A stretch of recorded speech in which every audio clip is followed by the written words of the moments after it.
আব্বাস রাদিয়াল্লাহু তাআলা বলছেন, জালাসা আসহাবু রাসূলিল্লাহ ফি মসজিদ আন-নববী, আমার নবীর সাহাবায়ে کرام মসজিদে নববীতে বসে আছে। কারা বসে আছে? নবীর সাহাবী। দামি না দামি? বেশি না কম? তো বসে আছে কেন? বলছে ইয়ান্তাজিরুনাহু, সবার একটাই অপেক্ষা, কখন দয়াল নবী মসজিদে আসবে। এখন নবীর জন্য সবাই কি করে আছে? তো যেখানে রাসূল আসবে সেখানে অন্য কেউ কথা বলার সুযোগ আছে? বক্তা নাই, সবাই কি শ্রোতা।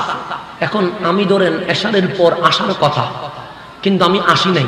এখন শরীফ হুজুর আছে, উনি বললেন যে কোনোভাবে মাহফিল চলে গেল, এখন কোনো বক্তাই নাই, আপনারা বসে আছেন, তা আপনারা কি শুধু বসে থাকবেন না ডানে বামে কথা বলবেন?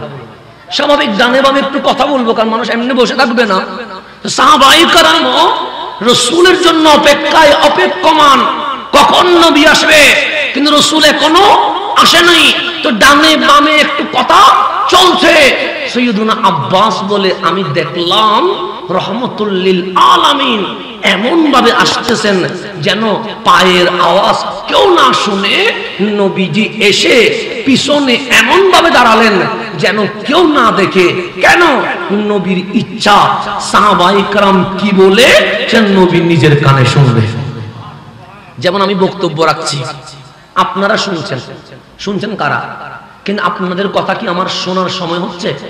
হচ্ছে না, আমি শুনতে পাচ্ছি না, শুধু তো আপনারাই শুনতেছেন।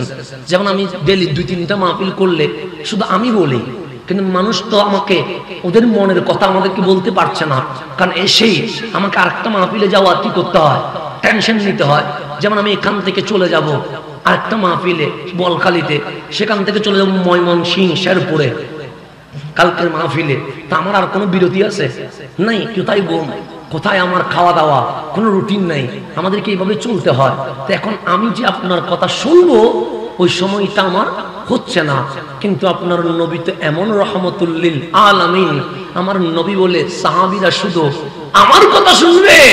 আমি নবীও মাঝে মাঝে আমার সাহাবীদের কথা শুনতে চাই।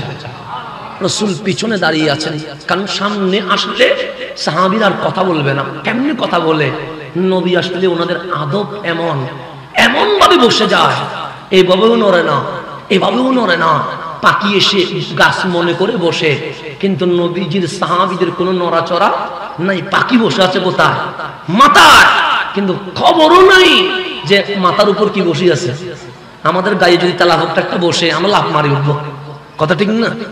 কারণ মাহফিলে বসছে, কিন্তু খেয়াল তো ওই দিকে নাই। খেয়াল তো আমাদের অন্যদিকে। তালাভক্ত একটা বসলেই আমরা লাফ দিয়ে উঠে যাবো। বা টায়ারের আওয়াজ একটা হলে বোমা ফুটছে কিনা, সবাই বক্তারা রাখি দুধ দিয়ে দেখবো কোনো কিছু ফুটছে কিনা। কথা ঠিক না? পিছনে আওয়াজ একটা হলে সবাই চেহারা মোড়াইয়া দেখি কি হয়েছে। কথা ঠিক না? এগুলো আমাদের হয় কি হয় না? হয়। তা আমার নবীর সাহাবী, নবী যদি সাহাবীদের সামনে বসে পিছনে দেখা দূরের কথা, মাথাটাকে নিচের দিকে করে রাখে, আদবান নবীর দিকে চোখ তুলে তাকায় না, যদি বেয়াদবি হয়ে যায় তো হযরত উরওয়া বলছে মাথার উপর পাখি বসে আছে, ওদের মাথায় যে পাখি বসছে ওদের খবর নাই। কেন? নবীর প্রেমে এমন দেওয়ানা, দুনিয়া সবকিছু ভুলে গেছে। এটা হচ্ছে নবীর সাহাবী, এটা হচ্ছে নবীর সাহাবী। আদবে কয় নাম্বার? 1 নাম্বার। আমাদের আদব নাই বলে সাহাবী হয় নাই। আদব থাকলে আমাদেরকে আল্লাহ হয়তো সাহাবী বানাতেন, কিন্তু আমাদের তো আদব নাই, সেজন্য আমরা কি হই নাই? সাহাবী হয় নাই। আমরা কি পারতাম সে কনকনে শীতের মধ্যে রাসূলের জন্য রাস্তায় দাঁড়িয়ে থাকতে? সুইটার তো নাই তখন, তখন তো এত আয়োজন নাই, পারতাম না। আমরা কি পারতাম? বাসর ঘরে চলে গেছে, আজকে নতুন বিয়ে আমাদের, ঢুকলাম, হঠাৎ করে মসজিদে নববী থেকে ডাক এসেছে, এসো জিহাদে যেতে হবে। আমরা কি বউ ফেলে কখনো যাইতে পারতাম? কিন্তু নবীর সাহাবীরা পেরেছে, সেই জন্যই সাহাবী হয়েছে। নবীর এক সাহাবী ছিল, নাম জুলাইবিব।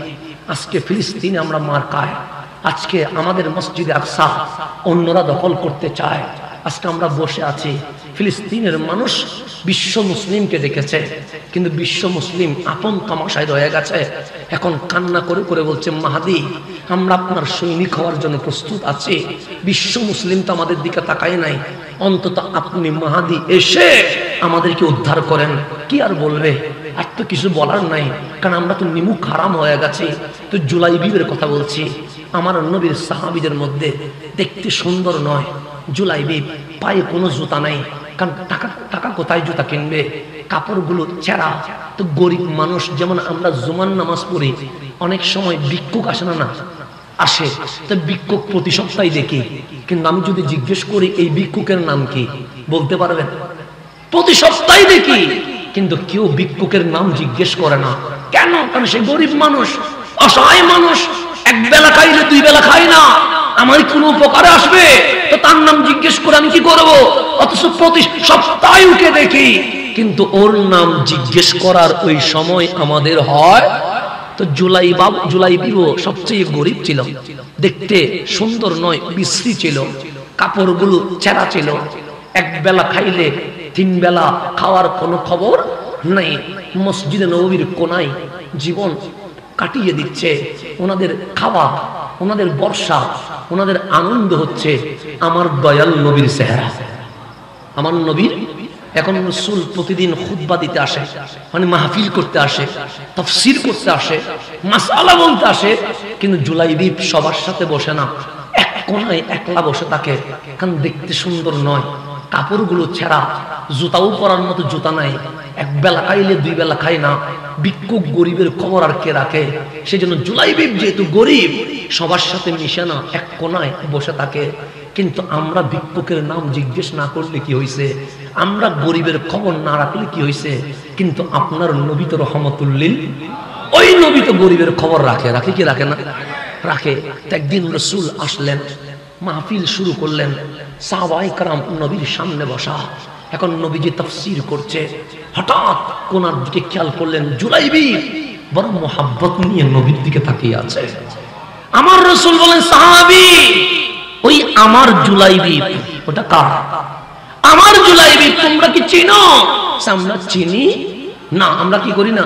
চিনি না। আমার রাসূল পরিচয় করাই দিচ্ছেন, জুলাইবিবি, এটা আমার জুলাইবিব। তোমরা যে মসজিদের কোনায় বসে আছে, নামটা জিজ্ঞেস করার সময় তোমাদের হয় নাই, আমি নবী পরিচয় করিয়ে দিচ্ছি, এটা আমার নবীর জুলাইবিব। নবী যদি বলে এটা আমার হাসান, এর চেয়ে বড় পরিচয় আছে? বলছে জুলাইবিবি, এটা কার জুলাইবিব? আমি নবীর জুলাইবিব। এখন জুলাইবিব কার? জুলাইবিব আমার কাছে এসো। জুলাইবিব কোনা থেকে নবীর কাছে আসলেন, ডাক দিয়ে বললেন, বিয়ে করবেন? জুলাইবিব হাসি দিয়ে বলেন, নবী রে, আমি দেখতে বিশ্রী, কাপড়গুলো ছেঁড়া, এক জোড়া জুতা নাই যেটা পরে মসজিদ মদিনার অলিতে গলিতে ঘুরবো, এক বেলা খায়, দুই বেলা খাওয়ার সুযোগই হয় না, আমারে কে মেয়ে দিবে? সুতরাং জুলাইবিবের বিয়ের কোনো দরকার নাই, বাকি সময় আমার নবীর কদমে আমি কাটিয়ে দিতে চাই। আল্লাহ রাসূল বলেন, যাও জুলাইবিব বসো। জুলাইবিব বসে আছে। দ্বিতীয় দিন আমার নবী আবার আসলেন মসজিদে নববীতে, তাকরীর শুরু হয়ে গেছে, মসজিদ ভরপুর, জুলাইবিব কোনায় বসে আছে। আমার রাসূল ডাক দিয়ে বলেন, সাহাবী চিনোনি ওটাকে?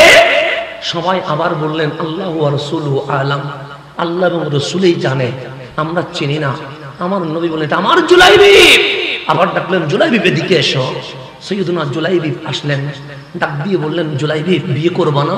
জুলাইবিব বলেন, নবী রে, আমারে কে মেয়ে দিবে? আমি দেখতে বিশ্রী, এক বেলা খাই, দুই বেলা খাইতে পারি না, গরিব মানুষ রেখে কোনো বাবা তার মেয়েকে কখনো বিয়ে দিবে? দিবে না। আমার রাসূল বলেন, জুলাইবিব যাও বসে থাকো। জুলাইবিব বসে গেলেন। সেকেন্ড থার্ড বার আমার নবী তৃতীয় দিন আবার মসজিদে নববীতে আসলেন, তাকরীর শুরু হয়ে গেল। ডাক দিয়ে বললেন, ও আমার সাহাবী, ওরে চিনো? সাহাবায়ে কেরাম অবাক, কে নবীর প্রথম দিনে বললো ওরে চিনো, দ্বিতীয় দিনে বললো ওরে চিনো, এখন তৃতীয় দিন বললেন, সাহাবী ওরে চিনো? সাহাবায়ে কেরাম অবাক হয়ে বললেন, আল্লাহু ওয়া রাসূলুহু আলাম, আমরা তো রহস্য বুঝতেছি না নবী রে, আল্লাহ রাসূল জানে। ডাক দিলেন, জুলাইবিব, এটা আমার জুলাইবিব, এদিকে আসো। সাইয়্যিদুনা জুলাইবিব আসলেন। আমার নবী বলেন, বিয়ে করবা না? জুলাইবিব হাসি দিয়ে বলেন, নবী রে, প্রথম দিনে বলেছেন বিয়ে করবা না, দ্বিতীয় দিনও বলেছেন বিয়ে করবে না, আজকে তৃতীয় দিনও বলছেন বিয়ে করবে না। নবী রে, আমারে কে বিয়ে দিবে? আমার নবী বললেন, আমি তোমার বিয়ের ব্যবস্থা করব। যাও, মদিনার আনসারদের মধ্যে সবচেয়ে ধনী এই পরিবার, ওই পরিবার একটা সুন্দরী রমণী আছে, গিয়ে বলবা আমি নবী বলেছি তার মেয়েটা যেন আমার জুলাইবিবের সাথে বিয়ে দিয়ে দেয়। বিয়ের ঘটককে রহমতুল্লিল প্রস্তাব দিচ্ছেন দয়াল নবী নিজে। জুলাইবি কাঁপতেছেন, কার কাছে পাঠাচ্ছে? যিনি মদিনার সবচেয়ে ধনী। কার কাছে পাঠাচ্ছে? যার মেয়েটা সবচেয়ে সুন্দরী, যাদের পৃথিবীতে স্ট্যাটাস আছে, যাদের নাম শুনলে মদিনার মানুষ সম্মানে দেখে। আর সবচেয়ে বিশ্রী, কাপড় চেরা, গরিব, অসহায় জুলাইবি কাঁপতেছেন, নবী আমি কেমনে যাব? আমার নবী বলেন, আমি বলেছি তুমি যাবা, আমি বলেছি যাও। জুলাইবি নবীর কথা শুনে গেলেন, যাইয়া দরজায় বাড়ি দিলেন। দরজা খুলে দেখে ওই মসজিদে নববীর কোনায় ছেঁড়া কাপড় পরা এক, চেহারাটা তেমন সুন্দর নয়, ওই গরিব মানুষটা এসেছে। তখন উনি বললেন, খাওয়া দাওয়া লাগবে, টাকা পয়সা লাগবে? সে না। তো আসলে কেন? সে রহমতুল্লিল আলামিন পাঠিয়েছে, আমার নবী পাঠিয়েছে। হ্যাঁ। কেন পাঠিয়েছে? আপনার ঘরে একটা সুন্দরী রমণী আছে। হ্যাঁ আছে তো। আমার মেয়ে আছে, সে রসুল বলেছে ওই মেয়ের সাথে আমি জুলাইবিবের বিয়ে দিতে। এখন কোন বাবা দিবে, কোন মা দিবে? যে মেয়ে প্রস্তাব পাঠিয়েছে ওই মেয়েটা ভেতর রুম থেকে পর্দার ভেতরে দাঁড়িয়ে শুনছে নবী জুলাইবিবকে কেন পাঠিয়েছে। এখন বাবা হঠাৎ করে চমকে উঠলেন, নবী কাকে পাঠালেন? আমার স্ট্যাটাস কোথায়? জুলাইবিবের স্ট্যাটাস। কিন্তু নবী যেহেতু পাঠাইছে, এখানে না বলার কোনো সুযোগ আছে? এখন সাহাবী বললেন, জুলাইবিবের কথা শুনে বিশ্বাস করতে পারছে না। বললেন, জুলাইবিব তুমি মসজিদে নববীতে যাও, আমি নবীর সাথে এই বিষয়ে কথা বলবো, পরে কথা বলে চলে যাও তুমি। জুলাইবিব হাঁটতে শুরু করেছেন। তো ওই যে মেয়ের মা এসে বলছেন কি হয়েছে? তখন স্বামী বলতেছেন, দেখো রসুল তো আমাদের ব্যাপারে জানে, আমাদের স্ট্যাটাস কি, আনসারদের মধ্যে আমরা কতটুকু ধনী এটা তো জানে। রসুল জুলাইবিব নামক এক অসহায় গরিব বিশ্রী মানুষকে আমাদের কন্যার বিয়ের প্রস্তাব পাঠিয়েছে। এখন মা বলে এটা কেমনে সম্ভব? তো স্বামী বলছে কেমনে সম্ভব? আমরা দুজন গিয়ে রসুলকে বুঝিয়ে বলবো এটা সম্ভব নয়, বুঝাইয়া বলবো। এখন মেয়ে পর্দা থেকে বের হয়ে বলছে, বাবা কি হয়েছে? কি বলবো মা, তুমি কত সুন্দরী রমণী, আমাদের কত বড় স্ট্যাটাস আছে, রসুল জুলাইবিবকে পাঠাইছে তোমার সাথে যেন বিয়ে দিয়ে দেয়। এখন কন্যা ডাক দিয়ে বলছেন, বাবা কে পাঠিয়েছে? রসুল পাঠিয়েছে। রসুল যখন এই বিয়েতে হ্যাঁ বলেছে, জুলাইবিব দেখতে সুন্দর না অসুন্দর, গরিব না ধনী, অসহায় না ফকির, দেখার কোনো দরকার নাই, রসুল যেখানে রাজি, আমি কন্যা এই বিয়েতে রাজি হয়ে গেছে। মুস্তাফার প্রেম।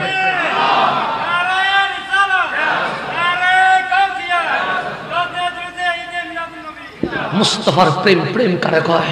মেয়ে রাজি হয়ে গেছে। এখন মেয়ে যদি রাজি হয় আর কোনো কিছু করার আছে?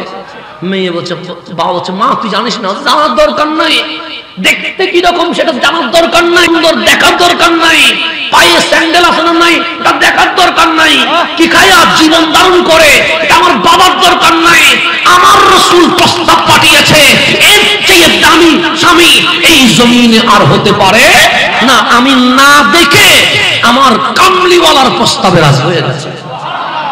এখন মেয়ে কি হয়ে গেছে? এখন স্বামী স্ত্রী বলছে আমাদের আর কিছু করার নাই, কিন্তু মেয়ের সুখেই তো বিয়ে দিত, মেয়ে শান্তিতে থাকলে তো হইছে।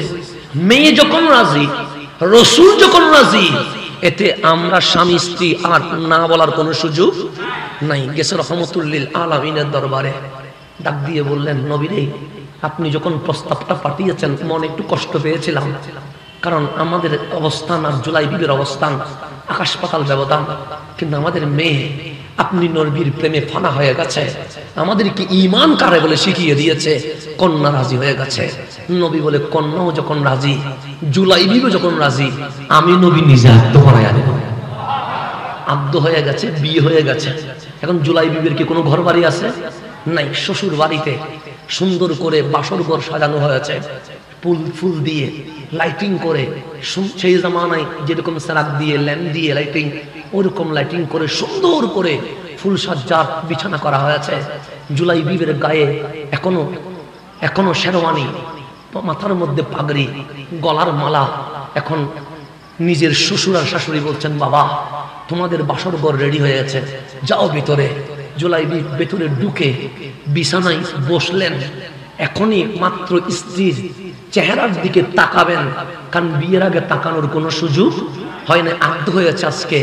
বিয়ের মাত্র তাকাবেন, হঠাৎ কানে আওয়াজ আসছে, কামলিওয়ালা ডাক দিয়েছে, জান মাল যা আছে সবটাই নিয়ে মুস্তাফার কদমে চলে আসো। জুলাইবিবের কানে চলে আসছে, রাসূল জিহাদের ডাক দিয়েছে, নবীজি ডাকছে। জুলাইবি বউয়ের চেহারা না থেকে বিছানা থেকে নামায় দাঁড়িয়ে গেছে। বউ অবাক হয়ে গেলেন, কিরে জুলাইবিবকে আমি না দেখে বিয়ে করলাম, জুলাইবিব মাত্র আমার চেহারা দেখবে কিন্তু না দেখে দাঁড়ায় গেল কেন? জুলাইবিবের স্ত্রী বললেন, স্বামী গো আমার পছন্দ হয় নাই, সে পছন্দ না হলে কি বিয়ে করতাম? বড় পছন্দ হয়েছে সেই জন্য তো বিয়ে হয়েছে, তাহলে আমার চেহারার দিকে তাকালেন না কেন? দেখি নাই এই কারণে। হঠাৎ আমার কানে আওয়াজ আসছে মসজিদে নববীর মিম্বার থেকে, আমার আকা বলেছে জান মাল কোরবান করতে হলে নবীর কদমে চলে আসছো, আমার কাছে তো মাল নাই, আসে তো জান। সুতরাং শুনে রেখো স্ত্রী, বেঁচে থাকলে বহুত দিন বাসর ঘর সাজাবো কিন্তু নবীর কদমে জান দেওয়ার সুযোগ হবে না। তা আজকেই সুযোগ, আমার বাসর ঘরের দরকার নাই, মুস্তাফার কদমে জান দেওয়ার বড় দরকার। এখন বাসর রুম থেকে বের হয়ে গেছে, আমি বের হবো। আমার যদি আজকে বিয়ে হয়, আমার বিয়ে হয়ে গেছে, যদি বিয়ে হয় আজকে, আপনি যদি আমাকে 20 লাখ টাকাও বলেন আমি মাহফিল করবো না। কেন? বিয়ের রাত প্রতিদিন আসে না। আপনি যদি 20 লাখ দিয়ে চলে আসেন না, হচ্ছে বিয়ে প্রতিদিন হয় না, মানুষের একদিন হয়।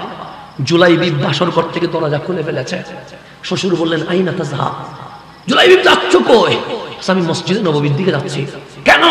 তোমার ঘর সাজিয়েছে, নবী ডাকছে, জিহাদের ময়দানে যেতে হবে। তখন জুলাইবিবের শ্বশুর বলছে, তুমি তো নতুন বিয়ে করেছো, তোমার জিহাদের ময়দানে না গেলে রাসূল রাগ করবে না, কারণ তোমার জন্য এখন জিহাদ নয়, তুমি তোমার ওয়াইফকে সময় দাও, যাও জুলাইবিব ঘরে চলে যাও। জুলাইবিব বলে, বেঁচে থাকলে আমি 1000 রাত বাসর ঘর সাজাবো কিন্তু নবীর কদমে বারবার জান দেওয়ার সুযোগ আসবে না, আমারে বাধা দিয়েন না, আমি নবীর কদমে চলে যাই। জুলাইবিবের পাগড়ি রয়ে গেছে, জুলাইবিবের শেরওয়ানি রয়ে গেছে, জুলাইবিবের গলার মালা রয়ে গেছে। হাঁটতে হাঁটতে মসজিদে নবীর দরজায় চলে আসছে, ঢুকতে লাগলেন নবীর কদমে। আমার নবী মিম্বার থেকে দেখছেন জুলাইবিব ঢুকছে। আমার রাসূল বলেন, কম জুলাইবিব, দাঁড়াও, আসতেছো কোথায়? নবীরে আপনার কদমে। আমার নবী ইজহাব, চলে যাও বউয়ের কাছে, তোমার যুদ্ধে যাওয়ার কোনো দরকার নাই।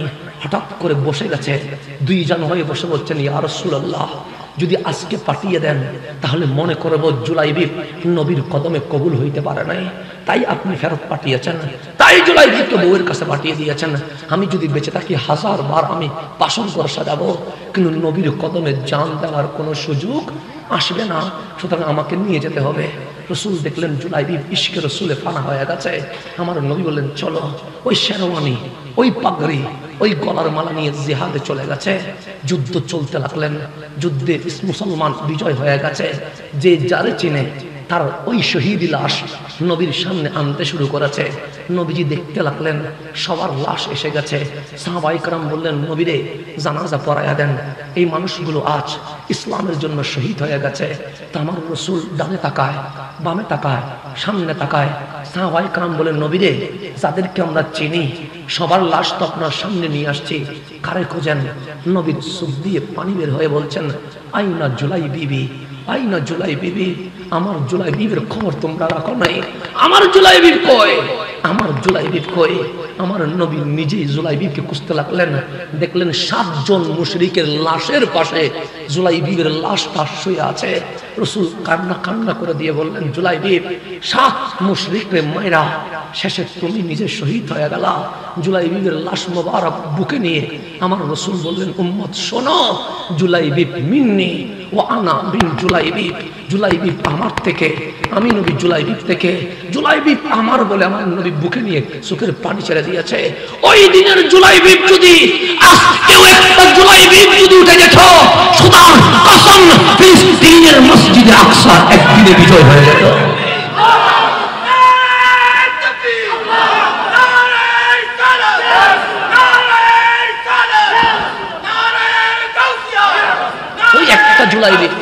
ওই ওই একটা জুলাই বিবির বড় দরকার, যিনি বিয়ের ঘরের বাসর রাতে বউ ছেড়ে দিয়ে মুস্তাফার কদমে ইসলামের বিজয়ের জন্য করতান দিয়ে দিয়েছে।